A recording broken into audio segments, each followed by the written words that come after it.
नमस्कार, रुपालीज kitchen and blog या चॅनलमध्ये तुमचं मनापासून खूप खूप स्वागत। आणि तुम्हाला तर माहिती आहे गणपती बाप्पाचं आगमन झालेलं आहे आणि रविवारी गौराई सुद्धा येणार आहेत। आणि गौरी गणपती म्हटलं की फराळाचे पदार्थ तर आलेच, तर त्या फराळाच्या पदार्थांपैकीच आपण आज एक पदार्थ बनवणार आहोत, तो म्हणजे म्हैसूर पाक। आणि तो बनवण्यासाठी आपल्याला काय काय साहित्य लागणार आहे ते बघूयात। तर इथे 1 कप साखर घेतली आहे, या कपाने मेजरमेंट केलंय। 1 कप साखर आहे, 1 कप तूप, 1 कप तेल आणि इथे एक कप बेसन घेतले, अर्धा कप पाणी आहे आणि वेलची पूड। तर आपण एका पातेल्यात आता तर हे पातेलं घ्यायचं आहे। या पातेल्यामध्ये मी 1 कप तूप घालते। तूप आपल्याला असं मेल्ट केलेलं हवं, गरम नको पण मेल्ट केलेलं असावं। आणि त्यामध्ये हे बघा 1 कप तेल आहे आणि आता हे आपल्याला छान असं गरम करायला ठेवायचंय। तर तुम्ही बघू शकता इकडे मी हे गरम करायला ठेवते आणि इकडे मी कढई ठेवलेली आहे। तर कढईमध्ये आपल्याला अर्धी वाटी पाणी घालून घ्यायचंय। 1 कप साखर आहे तर त्यासाठी आपल्याला अर्धा कप पाणी लागेल, हे बघा। तर आपण आता या पाण्यामध्ये 1 कप साखर घालून घेते आणि आपल्याला याचा 1 तारी पाक करून घ्यायचा आहे। तर हे बघा, याला असं साखर विरघळेपर्यंत कंटिन्यू ढवळत राहायचे आणि याचा आपल्याला 1 तारी पाक बनवून घ्यायचा आहे। इकडे पाक बनतोय तोपर्यंत आपण म्हैसूर पाक ज्या भांड्यात काढणार आहोत त्याला आपण तूप लावून घेऊयात, म्हणजे आपला म्हैसूर पाक निघायला इझी जातं। तर हे बघा, इकडं पाक सुद्धा आपला तयार झालेला आहे आणि हे मी तुम्हाला दाखवते, अशा पद्धतीने आपल्याला पाक हवा आहे। आणि ही बघा, दिसते तुम्हाला अशी तार बनायला लागलेली आहे।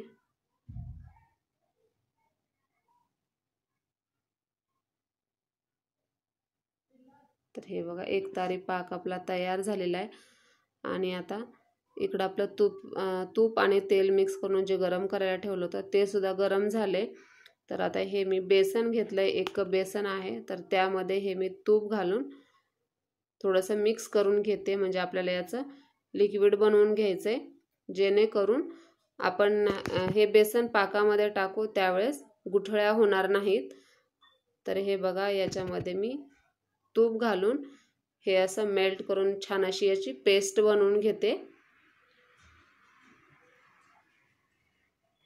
तर इकडे आपला पाक सुद्धा झालेला आहे आणि आता गॅस कमी करायचा आहे। 1 तारी पाक बनवून झाला की गॅसची फ्लेम लो ठेवायची आणि यामध्ये मी 2 थेंब आपला फूड कलर घातलेला आहे आणि आता हे लिक्विड जे बनवलं होतं आपण ते आपण या पाकामध्ये घालणार आहोत आणि याला असं छान असं मिक्स करून घेऊयात किंवा एकजीव करून घ्यायचंय।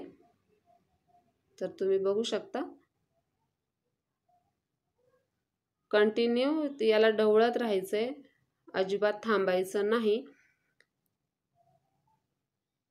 आणि मिक्स करत करत एक 2-2 मिनिटाच्या गॅपने आपल्याला इकडे तूप गरमच ठेवायचंय, गॅस ऑनच ठेवायचा आहे आणि असं वरती थोडं थोडं करून एक पळी करून तूप घालत परत मिक्स करायचे आणि हे तूप परत मिक्स झालं की मग दुसरी पळी घालायची वरतून। तर तुम्ही बघू शकता, गॅस तेलाचा ऑन ठेवायचा आहे।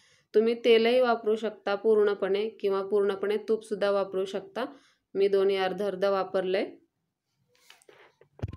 तर हे बघा, आपल्याला हे तूप कडकडीतच हवंय आणि असं वरती घालत जायचे। आणि हा म्हैसूर पाक बनवण्यासाठी ना कढई थोडीशी मोठीच घ्या, कारण कढई जर छोटी झाली तर आपल्याला हे मिक्स करायला किंवा ढवळायला थोडंसं प्रॉब्लेम येतो आणि माझ्यासोबत थोडं तेच झाले, माझी कढई थोडीशी छोटी झालेली आहे, म्हणून आता तो फुलत चाललाय आणि मला असं वाटते शेवटपर्यंत तर काय वरतीच येतं का काय माहिती, बघूया।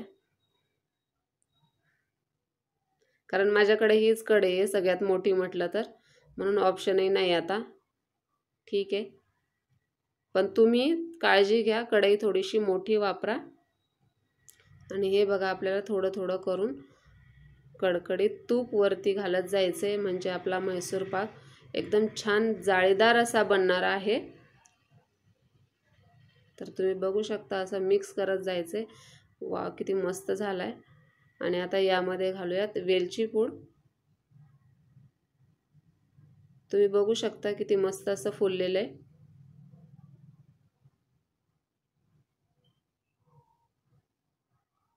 आणि हे बघा मी आता यामध्ये जे थोडंसं तूप राहिलं होतं एक हात पळी ते सुद्धा मी यामध्ये घालून घेते। थोडंसं हलवण्यासाठी तर प्रॉब्लेम जातोय कारण कढई जास्त भरत आलेली आहे, पण झाला व्यवस्थित। मला वाटलं सांडतो काय की। आणि आता हा आपण या भांड्यामध्ये शिफ्ट करून घेऊया। तर तुम्ही बघू शकता किती मस्त अशी जाळी सुद्धा आलेली आहे आणि किती छान फुललेला आहे। आणि आता आपण हा म्हैसूर पाक आपला असाच सेट करून थंड करून घ्यायचा आहे आपल्याला। तर हे बघा आणि थोडासा कोमट आहे तोपर्यंतच आपण याला कट करून घेणार आहे, कारण जास्त जर थंड झाला तर कट होणार नाही। हा बघा थोडा कोमट आहे तोपर्यंत मी अशा याच्या कडा मोकळ्या करून घेते अगोदर। तर अशा पद्धतीने आपल्याला कडा मोकळ्या करायच्या आहेत, तुम्ही बघू शकता। आणि मग आपण याच्या वड्या पाडून घेऊ। तुम्हाला पाहिजे त्या आकाराच्या वड्या तुम्ही याच्या कट करू शकता।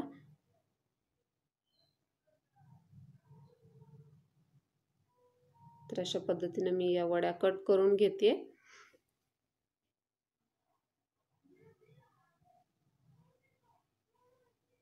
आता उभ्या कट करून झालेल्या आणि आता अशा आडव्या कट करून घेते।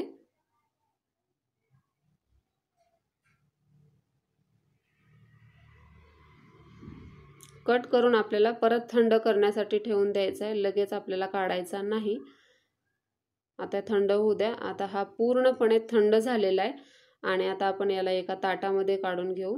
तर या टीन वरती ताट आपल्याला पालतं ठेवायचे आणि हे बघा असा करून आपल्याला हा म्हैसूर पाक आपला ताटात काढून घेऊया। तर मस्त झालेला आहे, एकदम छान रंग सुद्धा मस्त आलाय, तुम्ही बघू शकता। वाव। आणि मी तुम्हाला अशी एक वडी आता तोडून पण दाखवते। रंग सुद्धा एकदम परफेक्ट आलेला आहे आणि जाळी सुद्धा छान पडली आहे। तर तुम्ही बघू शकता। वाव किती मस्त झालाय आहे, झालाय ना स्वीट मार्ट मधल्यासारखा। दिसायला सुद्धा खूप छान आहे आणि तेवढाच खायला सुद्धा टेस्टी आहे। तर ही रेसिपी तुम्ही नक्की ट्राय करा आणि आजची रेसिपी तुम्हाला कशी वाटली कमेंट करून नक्की सांगा आणि चॅनलला लाईक शेअर आणि सबस्क्राईब करायला विसरू नका। तर भेटूयात अशाच एका नवीन व्हिडिओमध्ये नवीन रेसिपी सोबत। तोपर्यंत बाय बाय।